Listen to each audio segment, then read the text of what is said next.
cette séance. Aujourd'hui, qui est une séance du séminaire Pragmatisme en pratique. On a déjà eu une journée d'études sur James un petit peu plus tôt dans le semestre. On va avoir d'autres séances tout autour de la notion de pratique, explorée différemment dans différentes disciplines, anthropologiques, mathématiques, épistémologiques. Et aujourd'hui, pour commencer donc, les séances de conférence, proprement parler, on ne pouvait pas mieux tomber qu'avec Richard, puisque le corps occupe évidemment une place centrale, primordiale dans ce type d'études. Et je suis d'autant plus touché et content de sa présence qu'on a déjà eu. Ça s'inscrit dans une collaboration de longue date. On a eu l'occasion d'entendre un Paris 1 dans un séminaire sur les pragmatismes qui s'est déroulé pendant plusieurs années, et dans cette même école, à l'occasion de la sortie de Conscience du corps en 2007, où il y avait eu une journée d'études autour de son œuvre. Et avant de lui donner la parole, j'en profite pour vous indiquer que le 11 février, vendredi 11 février, il y aura une journée d'études autour de l'œuvre récente de Richard, donc autour de l'idée de soma esthétique, de l'esthétique philosophique aux arts transdisciplinaires. Alors sans plus tarder, je lui laisse la parole et ensuite nous aurons une large séance de questions. Merci beaucoup Richard. Merci, merci Mathias, merci à vous. Je n'ai pas tellement habitué à 7 ans. En Floride où j'habite, 25-26 degrés. Mais j'aime faire des expériences. Aujourd'hui, je ne vais pas parler d'un texte écrit, je ne vais pas lire un texte, je n'ai pas de PowerPoint. Et Mathias m'a demandé de parler des racines de l'esthétique pragmatiste. Et il m'a suggéré aussi de commencer par mes racines dans le pragmatisme. Ça fait partie d'un projet pédagogique et c'est bien aussi pour...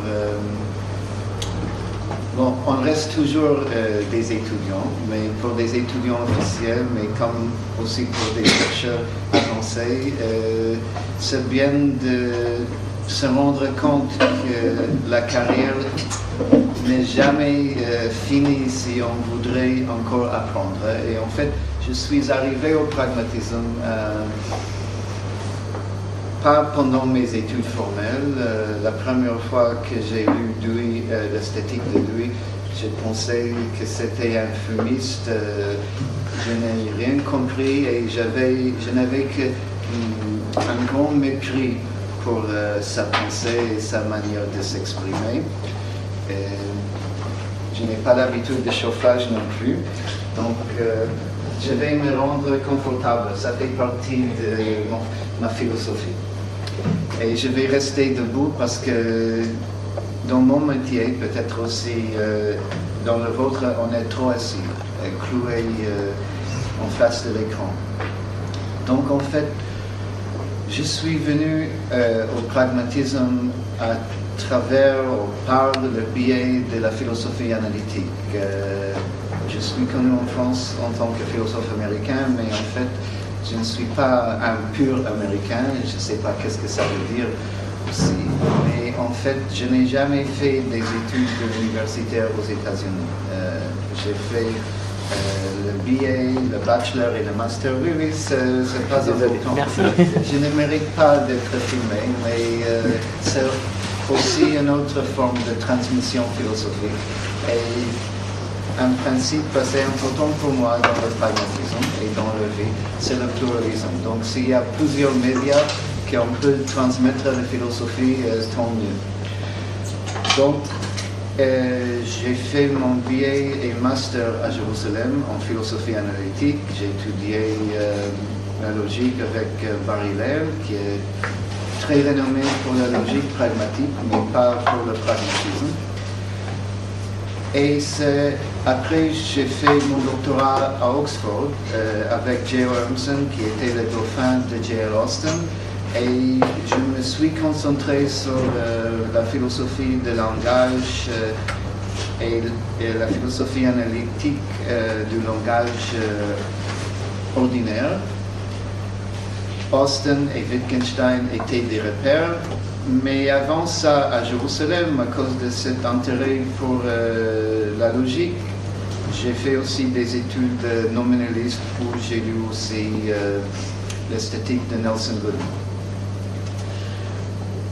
Ce n'était que après mes études formelles et après que j'étais déjà prof associé en Israël, que j'ai commencé à lire le pragmatisme à cause de Rorty et Putnam, philosophes analytiques que j'admirais et qui commençaient à s'intéresser au pragmatisme. Donc j'ai commencé à relire et je pense que mes études de Wittgenstein et de Austin m'ont préparé pour ce tournant pragmatiste, parce que chez Austin et chez Wittgenstein, il y a cette idée, plusieurs idées qui relèvent du pragmatisme dans le sens large. C'est la contextualité du sens, de signifiance, qu'il n'y a pas des phrases qui ont le sens d'une manière autonome, c'est l'usage de paroles, c'est l'usage des énoncés, des mots, des phrases. Et cet usage, c'est toujours dans un contexte spécifique qui change le sens. Et il y a des buts et des buts pratiques pour les énoncés. Et pour comprendre un énoncé, il faut comprendre le contexte et les visées de cet énoncé. Bien sûr, chez Wittgenstein, comme chez Austin, il y a aussi une pluralité des jeux de langage, des types de langage, des usages de langage, et c'est une chose qu'on rencontre après chez les pragmatistes. Il y a aussi la reconnaissance qu'une partie très importante du contexte, c'est le contexte social. Et il faut comprendre, pour mieux comprendre le sens d'un énoncé, il faut comprendre parfois tout le contexte social culturel, c'est-à-dire une confession de foi dans le Moyen-Âge avec les mêmes mots, ça n'a pas forcément le même sens qu'une confession de foi religieuse maintenant, dans nos jours. J'ai appris aux États-Unis que les concepts étaient très différents que les concepts que je connaissais en Israël. J'ai appris que quand je suis rentré aux États-Unis, parce que j'étais né là-bas, j'ai rencontré des gens qui m'ont parlé de non-binding commitment. C'est un engagement sans engagement. Mais le sens et la profondeur, le pouvoir des concepts d'engagement changent selon les cultures. C'est une chose que tout le monde sait. C'est l'heure, être ponctuel à l'heure. C'est différent aussi selon les contextes et selon les cultures et les pays. Donc, comme ça, à travers Wittgenstein et Austin, j'étais préparé pour le pragmatisme, le pluralisme, l'usage, la pratique, le contexte. Et il y a une autre partie de mes racines dans le pragmatisme qui est un petit peu plus difficile à dire, mais c'est important et ce n'est pas une chose qui est normalement transmise dans des conférences et à l'écriture, et c'est l'expérience personnelle. C'est-à-dire, il me fallait une préparation affective, émotionnelle et somatique pour comprendre Dewey et James. Et ça se fait, j'en parle un petit peu d'une manière discrète dans la préface à mon livre L'art à Tel Aviv, qui était publié en 1992, mon premier livre en français, où je parle que j'étais philosophe analytique. J'ai voulu enseigner Dewey en tant que repoussoir pour avancer mes propres propos analytiques. Et en fin de compte, après avoir eu ce séminaire où il était avec Arthur Danto et Theodor Adorno, dans ce séminaire de doctorants, on faisait le séminaire, on allait prendre un pot, on allait danser, on allait prendre un petit déjeuner. Et ça, à travers mes expériences avec des danseurs, que je me suis un petit peu libéré de ma formation psychique analytique, qui était ma formation universitaire, mais ma formation en tant qu'officier dans l'armée israélienne. Ça fait tout un tout de personnalité. En anglais on dit alpha male. Dans le concept chinois, c'est très young. Et je n'étais pas assez souple de comprendre la façon de philosopher que Dewey exprime, que Dewey manifeste. Mais après avoir eu ces expériences avec des danseurs qui avaient une sagesse et une intelligence remarquable, mais ils n'étaient pas très forts dans l'analyse conceptuelle. J'étais prêt à lire Dewey et j'ai trouvé beaucoup de choses importantes dans ses écrits.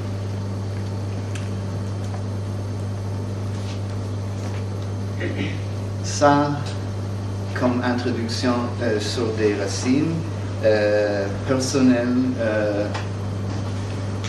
pédagogiques, philosophiques, textuelles, mais aussi des racines personnelles. Parce que moi, ma pratique de la philosophie, bien sûr, elle est nourrie par des textes, mais c'est surtout nourri par des expériences pas textuelles de la vie qui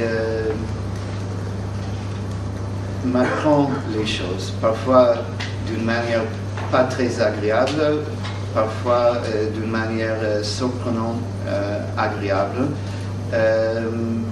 Et bon, j'ai fait des expériences et cette conférence est aussi une expérience. Normalement, je fais une conférence, surtout en France, d'un texte écrit.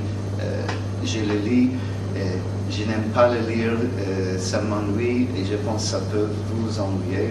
Mais je passe maintenant aux racines de l'esthétique pragmatiste et peut-être encore une autre parenthèse d'introduction.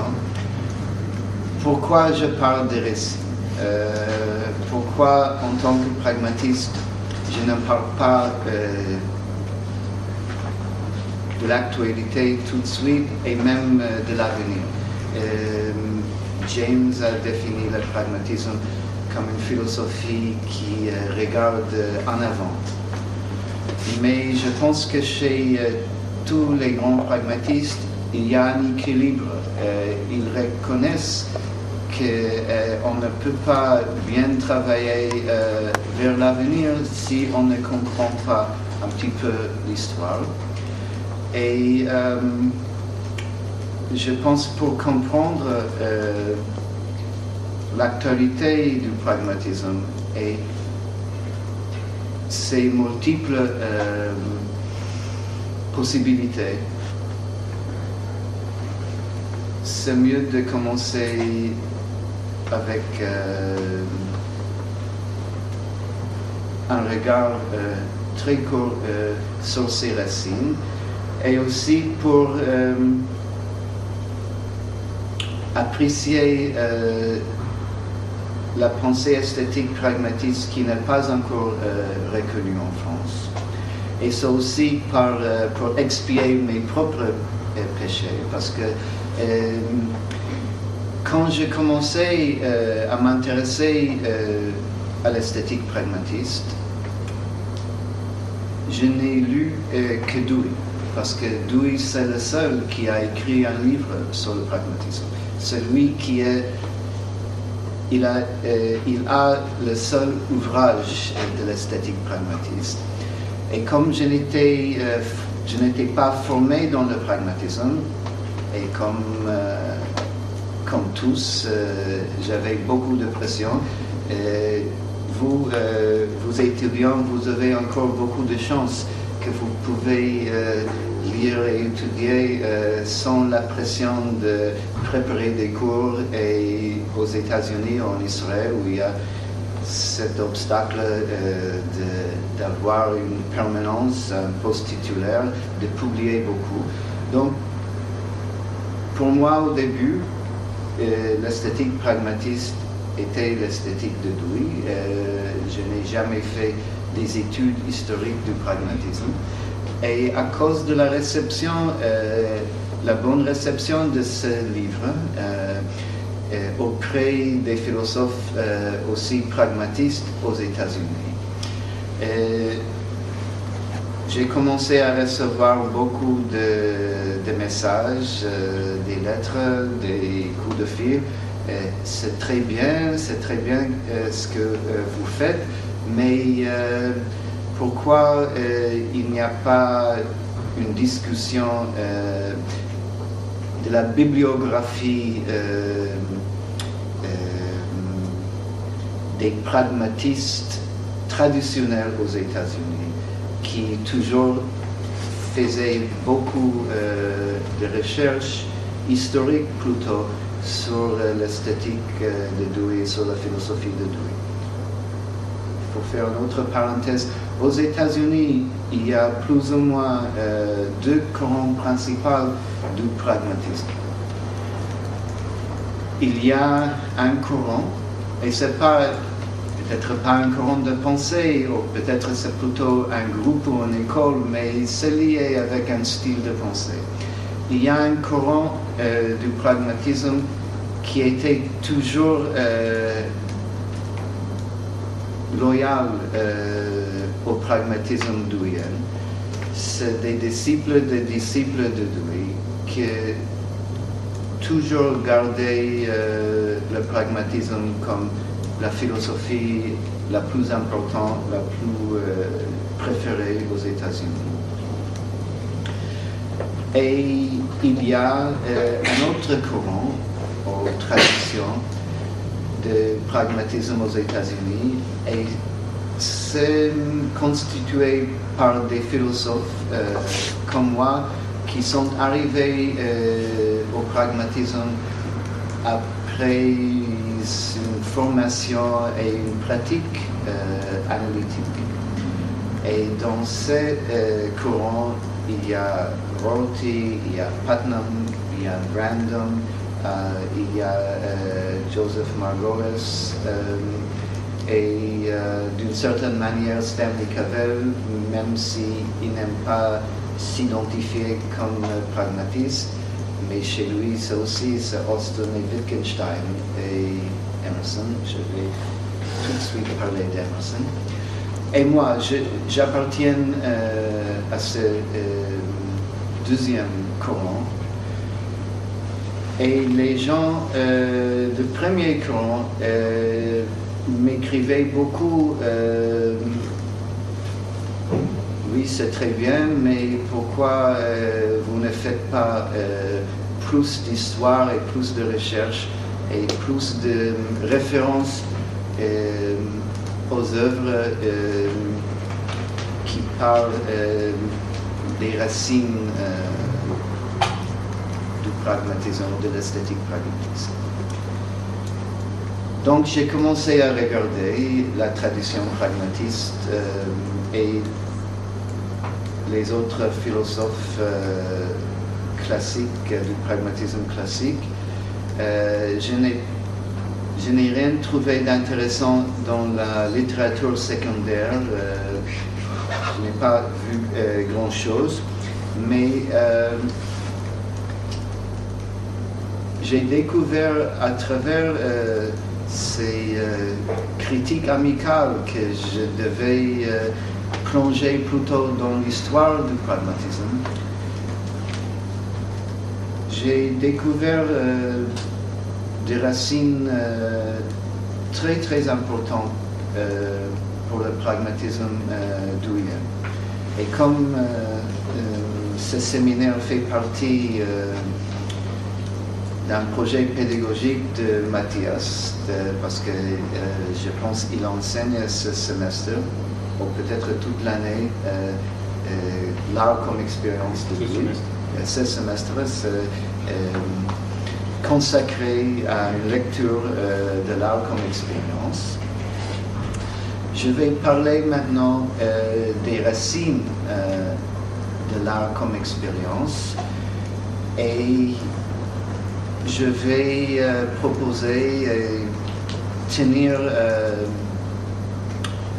une proposition assez radicale et qui est en fait toutes les idées clés de l'esthétique de Dewey viennent d'ailleurs. D'un côté, c'est Ralph Waldo Emerson, et de l'autre côté, c'est William James. Et le génie de Dewey, et il a vraiment un génie, je l'admire beaucoup, c'est son talent à synthétiser ses idées et de les traiter d'une manière beaucoup plus systématique. Vous savez, je vais me concentrer plutôt sur la contribution de William James. Et pourquoi? Quand je suis venu la première fois à Paris, j'avais cette idée de faire traduire John Dewey, l'art comme expérience. Et j'avais beaucoup de mal à convaincre les gens à traduire ce livre. En fait, je n'ai pas réussi. Je connaissais Gérard Genette, je pensais que ça serait très bien dans sa collection poétique. Il y avait déjà Arthur Danto, Dewey n'est pas moins important que Danto. J'ai réussi à convaincre Genette de lire Dewey, mais il est revenu de New York. J'ai demandé alors, ça va? Non. Il ne voulait pas le traduire pour deux raisons, il m'a dit. D'abord, Dewey était bavard, donc c'est un très très gros livre. Et deuxièmement, Dewey était mort. Et ça, c'est plus mystérieux qu'est-ce qu'il voulait dire, mais donc comme ça, j'ai publié mon livre. L'art est à vivre parce que je ne pouvais pas faire publier le livre de Dewey. Maintenant, le livre de Dewey est publié. Et maintenant, j'ai un autre but visé pragmatiste. Et je ne pense pas que les principes de psychologie de William James, c'est pas un livre qui est traduit, non? Encore. Non, c'est pas encore, et c'est peut-être le double ou le triple. Et madame, il y a de place.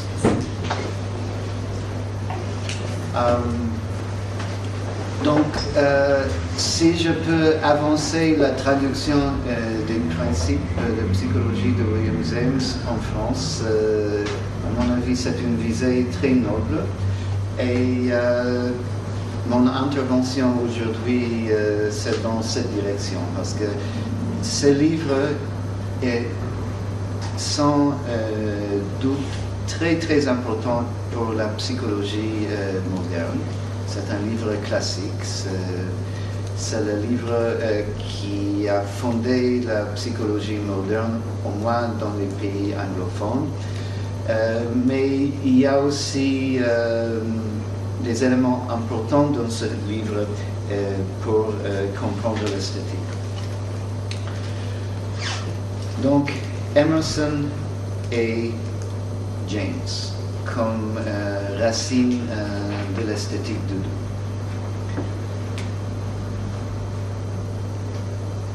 De Emerson, Dewey a pris 4-5 idées clés dans son esthétique. Une première idée essentielle, c'est ce que j'appelle le naturalisme somatique de Emerson.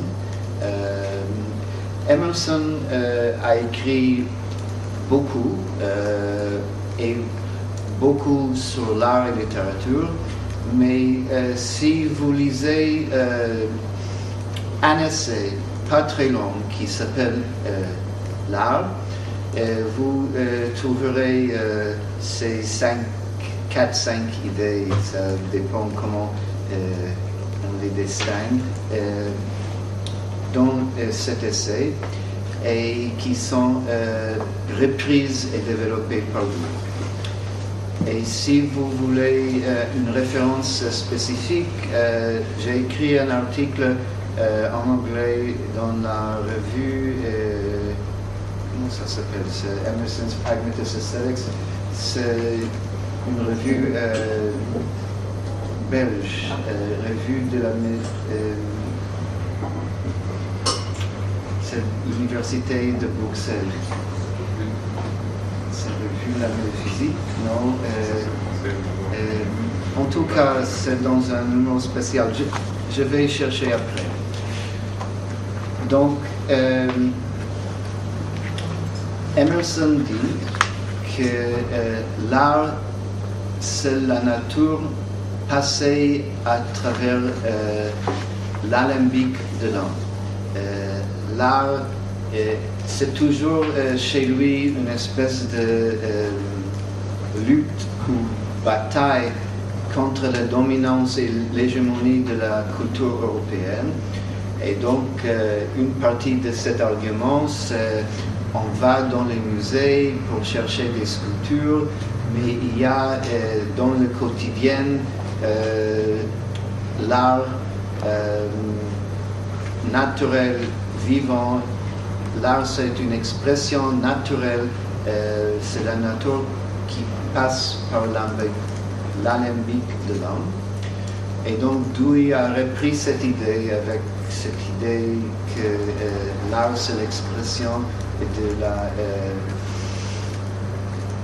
l'être vivant. Un deuxième point important chez Emerson, c'est l'idée que l'art a une fonction et plusieurs fonctions importantes. L'idée de la fonctionnalité de l'art, c'est une idée que Emerson exprime aussi dans l'essai Art, et c'est bien sûr aussi un point central dans l'esthétique de John Dewey. Donc Emerson dit, pour citer un petit peu Emerson,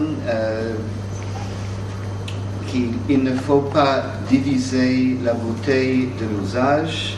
C'est une chose que la nature ne permet pas. Et bien sûr, c'est lié à un troisième point important que Dewey a pris d'Emerson. Et c'est l'idée d'une esthétique milieuriste. Que le mileurisme esthétique est central chez MRI.